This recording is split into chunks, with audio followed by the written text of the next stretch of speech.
ஆந்திர மாநிலம் கர்னூல் அருகே ஹைதராபாத்தில் இருந்து பெங்களூரு நோக்கி சென்று கொண்டிருந்த தனியார் சொகுசு பேருந்து பைக் மீது மோதியதில் தீப்பிடித்து விபத்து ஏற்பட்டது.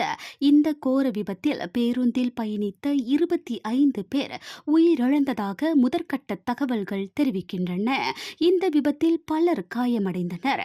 தெலுங்கானா மாநிலம் ஹைதராபாத்தில் இருந்து நேற்றிரவு 10:30 மணிக்கு காவேரி எனும் தனியார் சொகுசு பேருந்து 41 பயணிகளை ஏற்றிக்கொண்டு ஆந்திர மாநிலம் கர்னூல் வழியாக பெங்களூரு நோக்கி சென்று கொண்டிருந்தது.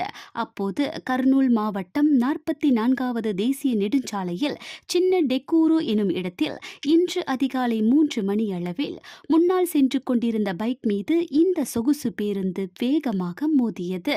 இதில் பைக்கில் இருந்தவர் தூக்கி எறியப்பட்டு சம்பவ இடத்திலேயே பரிதாபமாக உயிரிழந்தார். ஆனால் பேருந்தின் அடியில் அந்த பைக் சிக்கிக் கொண்டது. பேருந்தின் ஓட்டுநர் இதனை கவனிக்காமல் பேருந்தை சுமார் 350 மீட்டர் வரை ஓட்டியுள்ளார். இதில் பைக்கில் இருந்த பெட்ரோல் டேங்க் வெடித்துள்ளது. அதிலிருந்து பேருந்தின் டீசல் டேங்கில் தீப்பற்றி மளமளவென பேருந்து முழுவதும் தீ பரவியுள்ளது. இதில் பேருந்தில் இருந்த சுமார் 25 பேர் பரிதாபமாக தீயில் கருகி உயிரிழந்தனர்.